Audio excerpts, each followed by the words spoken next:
Hume's problem of evil. Now, this is a dialogue, set up in dialogue form with three characters speaking. Philo, representing, of course, Hume, and his opponents, Demea and Cleanthes. Demea and Cleanthes are defending God against the problem of evil, and Philo is presenting the problem of evil. So Philo begins by contending that the only way to give a due sense of religion is by representing the misery and wickedness of people. And he essentially is advancing the following tactic. He's saying what is needed is eloquence and strong imagery rather than reasoning and argument. Why? Well, his reason he doesn't need reasoning and argument is that he claims it is not necessary to prove what everyone feels. It is only necessary to make them feel it more. Now, Demea seems to admit the truth of this, that people are sufficiently convinced of this truth, the miseries of life are almost proverbial, and what all people declare from their own immediate feeling and experience cannot be doubted.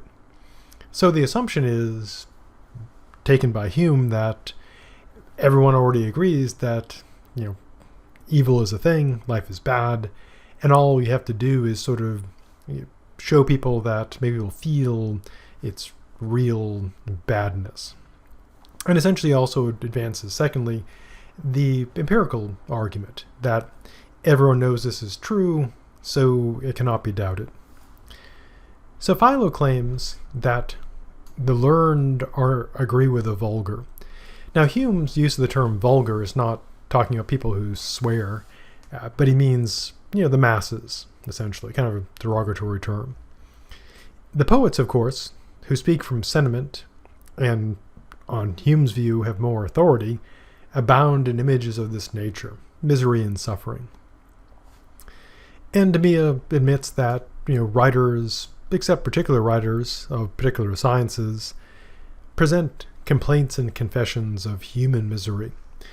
Now, if you've seen the material on Leibniz, you would probably be thinking, but wait, Leibniz denied it. He said this is the best of all possible worlds, and he made that notion, essential to his philosophical view, that this is the best of all possible worlds. So Hume engages Leibniz, but he engages Leibniz very briefly and with, pretty bad arguments, actually. So here is Demea's response to Leibniz. The first argument is this. By being first, he should have realized his error. Philosophers cannot make discoveries on this in so late an age. And this is, a terrible argument. What's being claimed is that since Leibniz is writing, relatively late and, compared to the ancients, that surely he can't be wrong because new discoveries cannot be made now, which is a terrible argument. It would be analogous to saying, we could never develop a vaccine for, the coronavirus because we cannot possibly make a discovery this late in an age. So, terrible argument. Second, somewhat better argument, but still pretty weak. He claims that a denial cannot outweigh the testimony of humanity. So essentially an argument by or from authority. The idea being that everyone says that, everything is terrible and that can't be denied, that people's experience proves this. Now this could be perhaps countered by claiming this is but an argument, a fallacious argument called appeal to belief, where it's inferred that because everyone supposedly believes something, therefore it's true. Now there are cases when the fallacious appeal to belief is not a fallacy. It's not the fallacious appeal to belief at all. It just looks like it. So there are cases where people believing it make something true. For example, etiquette. A claim about etiquette, that you should hold your hand a certain way or use a certain fork, that's true because people believe it's true. There are also cases where people's belief indicates truth. In this case, it's kind of a variation on the argument from authority, where almost anyone could be an authority. So best interpretation would be that an argument is being advanced that's, an argument from authority, that because everyone who experiences life says that it's terrible, therefore it must be terrible, so to deny it would be a mistake. Now, Demea goes on in kind of a depressing way to lay out a catalog of evils. This can be seen as, going back to our argument basics, an argument by example. So the objective is to try to prove that life is terrible, that there is evil, by way of example. So it's essentially, here's an example of evil, there's evil. Here's another example of evil, there's evil. So what are the examples of evil given by Demea? Well, first, the whole earth is cursed and polluted. Perpetual war exists among all creatures. Necessity, in the sense of needs this time, not philosophical, logical necessity. Hunger and want stimulate the strong and courageous. Fear, anxiety, and terror agitate the weak and infirm. Birth gives anguish to the newborn and to its wretched parent. Weakness, impotence, distress attend each stage of life, and it ends in agony and horror. So, all pretty bad. So, essentially what's given here, again, is an argument by example. Here are examples of how all things are terrible, therefore things are terrible. Now, the terribleness continues. So the character of Philo presents the chain of misery. The strong and weak prey on each other. Insects torment animals and are also tormented. Every animal is surrounded with enemies, incessantly seeking their misery and destruction. Now, Demea offers up humans as an exception. Humans seem to be a partial exception to this rule. By society, we can master lions, tigers, and bears, oh my, whose greater strength and agility enable them to prey upon us. So what's the counter to that? So essentially Philo says it's all terrible.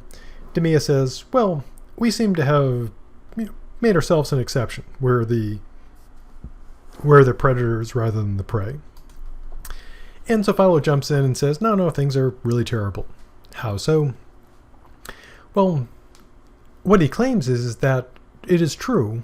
We can surmount all our real enemies and master all animals. But then we create imaginary enemies, demons who haunt us with superstitious terrors and blast every enjoyment of life. Our pleasures are crimes to them.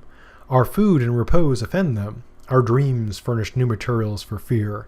Even death, our sole refuge, presents only the dread of endless and innumerable woes. And Philo goes on to say that no wolf molests more timid a flock than superstition does wretched mortals. So the gist of his argument here is, even though we create society which gives us dominion over animals, but clearly not dominion over viruses, that even in that case, we just create our own imaginary problems to trouble us. And Demea then steps in and brings up another aspect of this, namely this, that when we create society, this creates for us new enemies, that man is the greatest enemy of man. Or as the saying goes, we have met the enemy and he is us. So the torments we inflict on each other include oppression, injustice, contempt, violence, sedition, war, treachery, fraud. And so we're terrible to each other. And we would dissolve society if not for the dread and fear of even greater ills. So even society is terrible. We make up things to torment ourselves, and we are our own greatest enemy. But wait, it gets worse. So the character of Demea lays out even more problems. The external problems, inflicted on the outside, are exceeded by the internal ones of mind and body, disease and disorders of the mind. And of course, people have to engage in labor. Poverty is devastating and crushing. It is true, a few do enjoy ease and opulence, enjoying their great wealth. But even they never reach contentment. They're still upset and angry. I mean, as some examples, think of the, very wealthy people who occasionally get on Twitter to do, say, crazy things. So all the goods of life united would not make a very happy person, and all ills united would make an utter wretch. And then Demea turns to a bit of storytelling and asks us to imagine a scenario, kind of an argument by intuition. So imagine if we have a stranger to this strange land, and they visited our world, and they saw examples of our world. They would see hospitals full of diseases, crowded prisons, battlefields strewn with corpses, ships floundering the ocean, nations languishing under tyranny, famine, pestilence. And if this stranger in a strange land sought out notions of the pleasures of the world, went to a dance, an opera, or court, then this person, this alien, might think they were seeing distress and sorrow. So again, the argument essentially, it's all horrible. It's all bad. And it continues to get worse.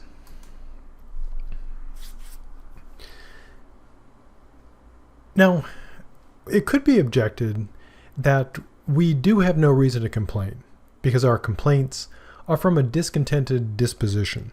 And this is a common, tactic when people complain, to say the fault lies with the complainer, not what they're complaining about. And Philo does raise kind of a brutal question, which is this. If people are as unhappy as they claim, why do they stay alive? And his reply is this. They are terrified, not bribed to stay alive. And what he's probably implying here is that they're terrified of what can happen afterwards, probably, the threat of damnation. Now, it could be objected that it's only the false delicacy of a few that spread these complaints. Again, this is a commonly used tactic, in politics, etc., to say that those who complain are just, delicate, or, to use a modern term, are simply delicate snowflakes. That would be kind of the modern expression. Now, the reply made back by Philo is this. That delicacy is actually a greater sensibility to pleasures and pains. So if someone of delicate temper is more unhappy, what then of the others? Then another objection is considered. Let people be at rest, and they will be easy. They are willing artifices of their own misery. So the claim is that basically it's self-inflicted. We, do rush around, do all this stuff, so we make ourselves miserable. The counter to this, though, is that rest, not being active, leads to disappointment, vexation, trouble, and then to activity and ambition. So everything is terrible, and whether you're resting or not. Now, Cleanthes, arguing against Philo, that's to say against Hume, tries a counter, namely this.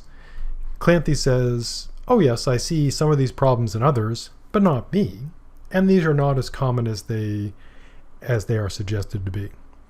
And the reply back to Cleanthes is, well, then Cleanthes must be unique.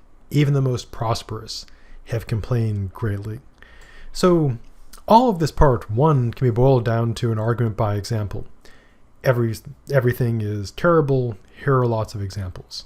You could also take it as an argument, from or by authority. We're all authority on our own misery. We all say that everything is miserable, therefore it is miserable. And so Hume, to his satisfaction, has established the rather depressing claim that everything is awful.